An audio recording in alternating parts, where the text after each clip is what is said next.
Nhar 22 Ottubru tas-sena li għaddiet, ġew fit-tmiemhom il-festi tal-50 sena tas-soċjetà tagħna. Festi kbar li ma jintesew qatt. Dawn il-festi fetħu fit-22 Ottubru 2010, fejn ġiet iċċelebrata quddiesa fil-Gazin.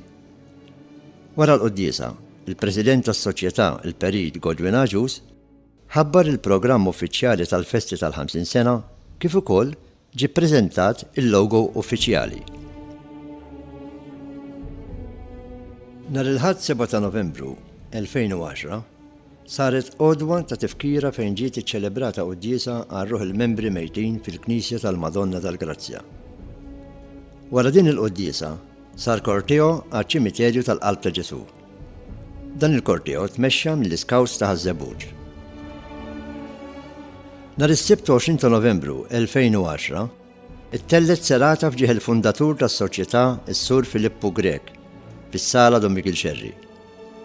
Din is-serata kienet tikkonsisti f'diskorsi u qari ta' tarif dwar aspetti differenti mill-ħajja ta' Filippo Grek, imżewqa b'mużika mill-banda 12 May bis-sem tal-Aurora Folk Group, u din is-serata kienet taħt il-patroċinju tal-Onorevoli Dolores Cristina, Ministru tal-Edukazzjoni, Kultura, Żgħażagħ u Sports. Nhar is-Sibt 26 ta' Marzu 2011 saret ikla ta' ringrazzjament għal membri tal-Kumitat li servew matul l-ewwel 50 sena tas-soċjetà. Il-Kumitat ippreżentalhom ukoll ċertifikat ta' mertu, kif ukoll sar diskors mill-ewwel segretarju tas-soċjetà, is-Sur Tarċisju Gatt. Din l-attività saret fil-kumpless Monte Cristo bħal Farruġ. Nhar is-Sibt 2 April 2011 sar recording tal-compact disc b'7 marċi mill-banda 12 May li jimmarka dan l-anniversarju. Nhar is-Sibt 7 ta' Mejju 2011 fit-8 ta' filgħaxija fil-Knisja Arċipretali ta' Ħażebbuġ taħt il-patroċinju tal-Arċisqof Emeritus Monsinjur Giuseppe Merċieqa sar il-Premier tal-Oratorju Filippo Taġġira mill-banda 12 May. Il-Knisja kienet mimlija bin-nies għal preżentazzjoni ta' dan l-oratorju. Il-versi poetiċi saru mill-poeta magħruf Raymond Mahoney u l-mużika saret mill-kompożitur magħruf il-Professur Joseph Vella. Nhar il-ħamis 12 ta' Mejju 2011 il-Kumitat ħass li għandu jfakkar lill-ewlenin bl-lapida mad-djar fejn kienu jgħixu. F'din l-okkażjoni sar il-marċ ċelebrattiv u memorabbli mill-banda 12 May, akkumpanjat mis-sindku, membri tal-Kunsill, kleru, presidenti onorarji, sottokomitati u membri, għaqdiet żabbuġin kif ukoll soċjetajiet mużikali u kumitati tal-festi esterni li s-soċjetà 12 May għandha relazzjoni magħhom. Hekk kif il-marċ wasal fejn id-dar tal-fundatur, sar id-diskors tal-okkażjoni mill-President tas-Soċjetà il-Perit Godwin Aġus u wara kixef il-lapida fost il-ferħ ta' dawk preżenti. L-istess ġara mad-dar tal-ewwel surmast Maestro Amanti Attard fejn f'din il-ġurnata sar ħruq tan-nar tal-art u tal-ajru. Nhar it-tnejn 6 ta' Ġunju 2011, propju fil-ġimgħa tal-festa ta' San Filip, sar kunċert ċelebrattiv kbir bil-banda 12 May taħt il-patroċinju tal-Onorevoli Speaker Dr. Michael Frendo, flimkien mal-banda ħadu sehem is-sopran Claire Caruana, il-pop singer Neville Refalo, il-koro del Canto u l-Olivia Daw School of Russian Ballet. F'nofs dan il-kunċert saru diversi preżentazzjonijiet minn diversi soċjetajiet mużikali oħra, fosthom mill-banda de Rohan ta' Ħażebbuġ, mill-Gazin Nazzjonalista, mill-Gazin Laburista, membri parlamentari, kif ukoll minn membri u ammiraturi tas-soċjetà. Preżentazzjonijiet partikolari kienu barka papali li ġiet ippreżentata f'isem il-membri mill-Viċi Arċipret Don Mario Sammut u tazza kbira ferm miġbura mingħand diversi żebbuġin b'inizjattiva ta' John Samid, membru attiv tas-soċjetà. L-aħħar preżentazzjoni mistennija ferm kienet bandalora artistika. Din il-bandalora ġiet ippreżentata lill-President tas-Soċjetà il-Perit Godwin Aġus mill-Onorevoli Speaker Dr. Michael Frendo fost il-ferħ u l-entużjażmu tal-membri, ammiraturi u partitari. Hekk kif intemm il-kunċert inkixfet labida mal-gazin mill-Onorevoli Speaker Dr. Michael Frendo sabiex tfakkar l-anniversarju tal-50 sena. Din il-labida birket mill-Arċipried. L-4-8 ta' Ġunju 2011.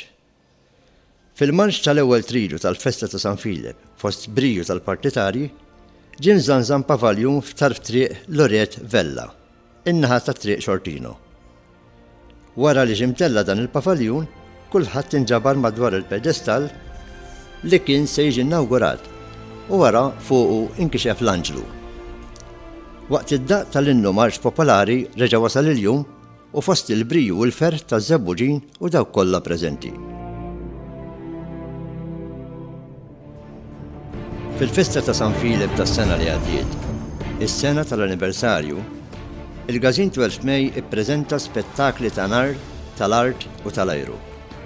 Spikka l-ħruq tan-nar tal-ajru tal-ġimgħa, l-aħħar jum ta' tridu, kif ukoll il-ħarqa prinċipali tan-nar tal-art lejlet il-festa, fejn fiha minn barra li rajna diversi rdieden b'disinni ġodda.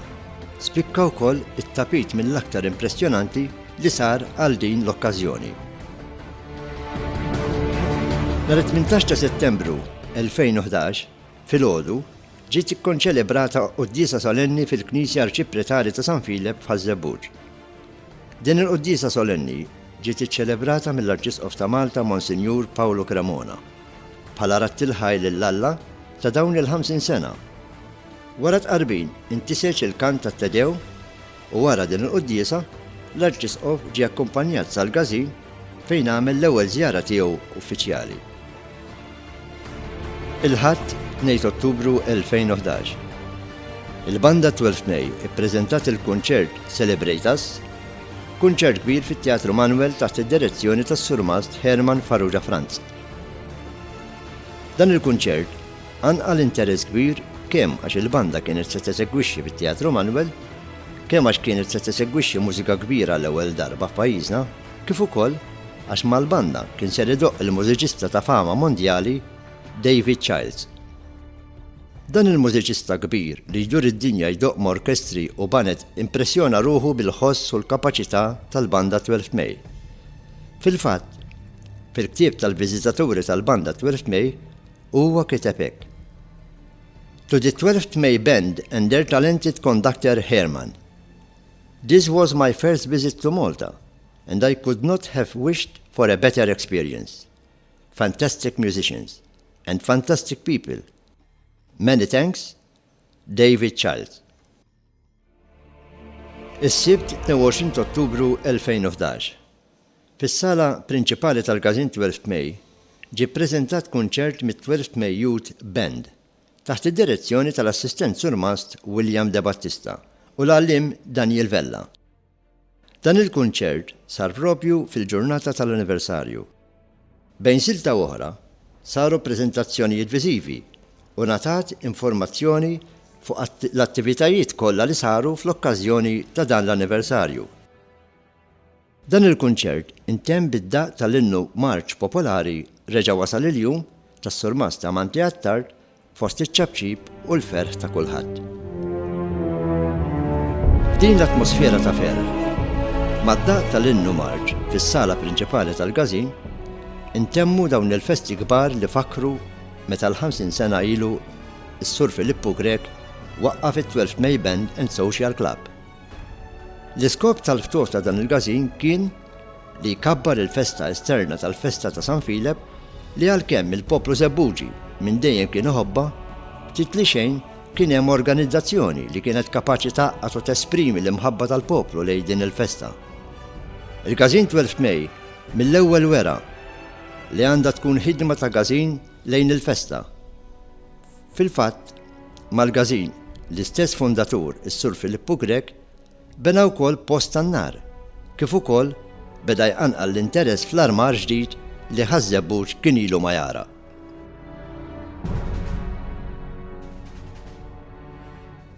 Għalkemm għaddew 8 xhur minn meta temmejna l-festi tal-50 sena mit-twaqqif tas-soċjetà, nistgħu ngħidu li għadna fis-sakra tas-suċċessi miksuba. Aħna lkoll nħossuna ferm kburin li ħadna sehem u tajna kontribut tagħna f'dawn il-festi. Kull ma twettaq wera professjonalità, serjetà, ħeġġa u imħabba kbira. Għalkemm mhux faċli li tiġi ftijek malajr wara s-sakra tas-suċċess miksub, imma naturalment trid tkompli miexi. Fil-fatt, din is-sena rġajna qegħdin nippreżentaw festa kbira f'ġieħ missierna San Filip. Is-sezzjoni żgħażagħ ħadmet kemm felħed sabiex tkompli tixbet aktar żgħażagħ lejn is-soċjetà u tkabbar il-briju tal-marċi. Is-sezzjoni tan-nisa, tal-armar u tal-ġbir ħadmu kemm felħu wkoll. Tan-nar ħejjew bil-kbir għal spettakli ta' nar tal-art u tal-ajru. Il-banda preparat għal marċi u għal programmi vokali u strumentali ta' nar il-ġimgħa li ġej. Din is-sena wkoll se jinaqdu mal-banda tagħna 3 bandisti ġodda. Dawn huma Maja Karwana, Nicole Bartolo u Kyle Barbara. Mill-qalb nilqawhom bidejna miftuħa. Wara l-proġetti kollha mwettqa, illum se nagħtu bidu wkoll għal proġett kbir ieħor b'risq il-Festa ta' San Filip. Sed bandalori artistiċi għal Triq Xortino, disin ta' Silvio Paċ, pittura ta' Manuel Farrugia. L-ewwel waħda li se tella issa turi lil-Lawġja San Filip waqt li derilha xwejjaħ sabiex ifarraġa minħabba t-telfa ta' 3 ulieda. Imma jweda li se jkollha tifel ieħor għalkemm hija avanzata fl-età. Dan il-wild kellu jkun iċkejken Filippu li bil-lingwaġġ purament Żebbuġi aħna sejjaħnielu Filip. Iva, eżiż Żebbuġin. Dan huwa l-qaddis missier u patrun tagħna San Filip li aħna tant u tant inħobbu.